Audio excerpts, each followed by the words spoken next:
আসসালামু আলাইকুম। Hi beautiful students, হাসানা ক্লাসরুমের পক্ষ থেকে সবাইকে স্বাগতম জানাচ্ছি। আমি মাহমুদুর রহমান।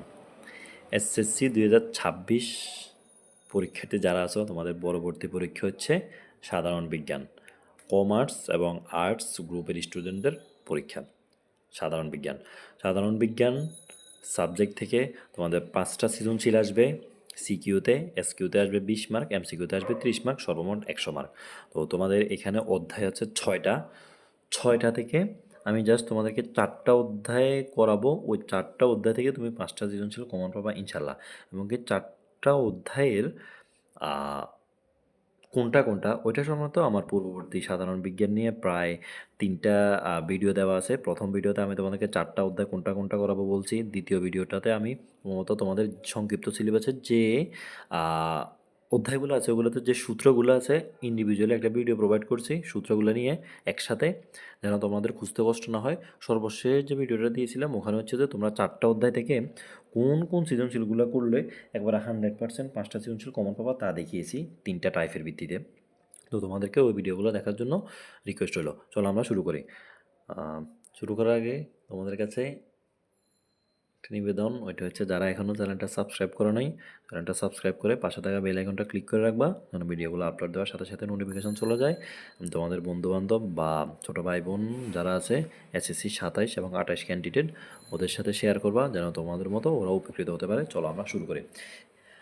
আমি তোমাদেরকে যে 4টা অধ্যায় বলছি, ওই 4টা অধ্যায় থেকে জাস্ট একটা করে সৃজনশীল করাবো। ওই একটা সৃজনশীল আসার সম্ভাবনা 95%। এবং 4টা অধ্যায় থেকে 4টা সৃজনশীলের মধ্যে 2টা আসবে, তুমি 100% লিখে রাখো ইনশাল্লাহ। ঠিক আছে? 4টা সৃজনশীল করাবো, 4টাই আসার সম্ভাবনা 95%। এবং 4টা থেকে 2টা আসবে 100%, লিখে রাখতে পারো। ঠিক আছে? চলো আমরা শুরু করি। সর্বপ্রথম হচ্ছে যে প্রথম অধ্যায়, যেটাকে উন্নততর জীবনধারা। এখান থেকে তোমাদেরকে একটা করাবো সৃজনশীল, একটা মনে আসবে। তো চলো আমি শুরু করি। আমি তোমাদেরকে ক্লাসগুলো হচ্ছে যে বোর্ডে নিতে পারতাম, বাট একটা যান্ত্রিক ত্রুটির কারণে নিতে পারতেছি না। তো খুব শীঘ্রই আবার বোর্ডে ফিরে যাব ইনশাল্লাহ। ম্যাথটা হচ্ছে এরকম যে রহমান সাহেবের বয়স, এটা হচ্ছে বরিশাল 2024। রহমান সাহেবের বয়স 50 বছর, ওজন 80 কেজি, উচ্চতা 1.5 মিটার। ইদানিং তিনি বেশি মোটা হয়ে যাওয়ার কারণে কাজকর্ম ভালোভাবে করতে পারেন না। ডাক্তার তাকে চর্বি জাতীয় খাবার বর্জন ও শারীরিক পরিশ্রমের পরামর্শ দেন। তো আমি যেহেতু বলছি এটা শুধু হচ্ছে সিকিউ সাজেশন, তার মানে আমি শুধু গ নাম্বার আর খ নাম্বারটা করাবো। ঠিক আছে?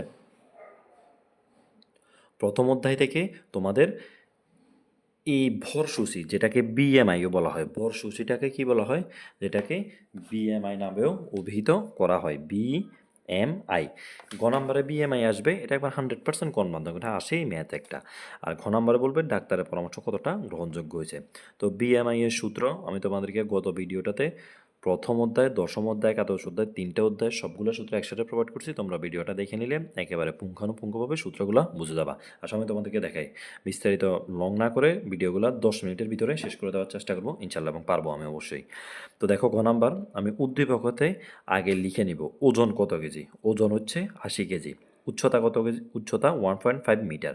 তো এখানে আমাদের কোনো সমস্যা নাই, কারণ এখানে ওজনটাও কেজিতে দেওয়া আছে, উচ্চতাও মিটারে দেওয়া আছে। যদি ওজনটা কেজিতে না দিয়ে গ্রামে দেওয়া থাকতো তাহলে আমরা কেজিতে রূপান্তর করে নিতে হইতো।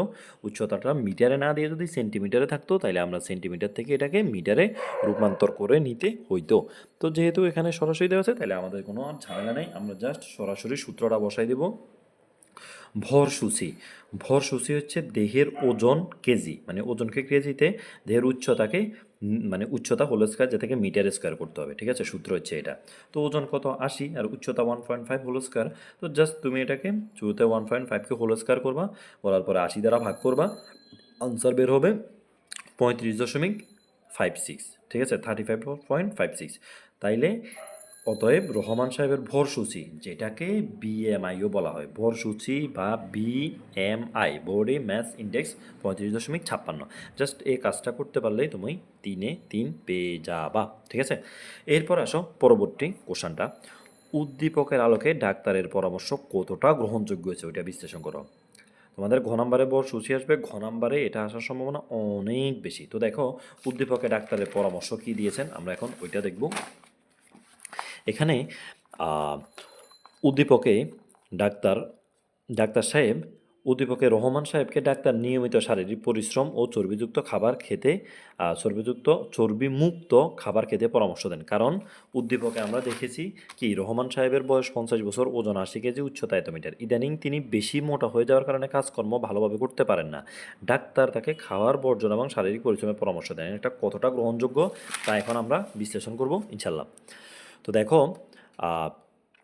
ডাক্তার তাকে চর্বিমুক্ত খাবার খাইতে বলছেন, কারণ সুস্থ জীবনযাপনের জন্য মানব শরীরে সঠিক বিএমআই থাকা প্রয়োজন। একজন মানুষের সুস্থ জীবনযাপনের জন্য মানব শরীরে কি সঠিক বিএমআই এর মান হচ্ছে 18.5 থেকে 24.9। কত? 18.5 থেকে 24.9। এখন দেখো আমরা যখন গ নাম্বারে ম্যাথ করছিলাম ওখানে রহমান সাহেবের ভরসূচি বা বিএমআই বের হয়েছে 35.56। কত বের হয়েছে? 35.56। তো এটা কি আদর্শ মান আছে? আদর্শ মান তো না, এটা তো অনেক বেশি। দেখো রহমান সাহেবের বিএমআই হলো 35.36, অর্থাৎ তার শরীরের ওজন অতিরিক্ত।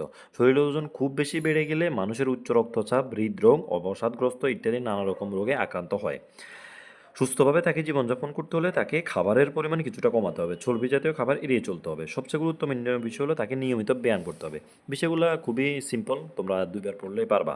তাহলে তার বিএমআই কমে আদর্শ মান অর্থাৎ 18.5 থেকে 24.9 পৌঁছাতে পারে। অন্যথায় স্থূলতাজনিত বিভিন্ন সমস্যা দেখা দিবে।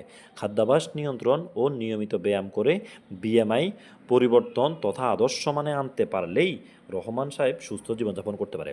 বিষয়টা জাস্ট তুমি মূল থিমটা বোঝো, আমি তোমাকে বলি। এরকম তোমাদের ম্যাথ আসলে যে ডাক্তারের পরামর্শ গ্রহণযোগ্য নাকি গ্রহণযোগ্য নয়, এরকম ম্যাথ আসলে তোমরা কি করবা, তুমি আদর্শ মানটা লিখবে। আদর্শ মান তো জানো, আদর্শ মান কত? 18.5 থেকে 24.9। তো তুমি যার বিএমআই বের করবা ওইটা যে আদর্শ মানের ভিতরে হয়, সাধারণত আদর্শ মানের ভিতরে হয় না। আদর্শ মানের ভিতরে হইলে তো এটা কোশ্চানই হবে না, ঠিক আছে? তো আদর্শ মানের বাইরে আসলে কম হইলে কম হিসেবে ব্যাখ্যা করবা, বেশি হইলে বেশি ব্যাখ্যা করবা। এখানে দেখো বেশি হয়েছে 36.35, এখানে ওনার মান বের হয়েছে 35.36, যার কারণে বেশি। সো ওই হিসেবে ব্যাখ্যা করে দিচ্ছি। এটা খুবই ইজি, তোমরা 2-3টা করলে অবশ্যই পারবা। তো দেখো অতএব ডাক্তার রহমান সাহেবকে নিয়মিত শারীরিক পরিশ্রম করতে এবং চর্বিযুক্ত খাবার খেতে যে পরামর্শটি দিয়েছেন তা যথাযথ হয়েছে। তো আশা করি কোশ্চেনটা দেখছো, এবং পরবর্তী আরও যে 3টা অধ্যায় আছে ওই অধ্যায় থেকে আমি এরকম একটা একটা করে কোশ্চেন করাবো। তোমরা ওই ভিডিওগুলো দেখার জন্য তোমাদেরকে রিকোয়েস্ট থাকলো। ঠিক আছে ভাইয়ারা, তোমরা ভালোভাবে পড়াশোনা করো, সর্বশেষ পরীক্ষা যেন A+ কোনোভাবে মিস না হয়।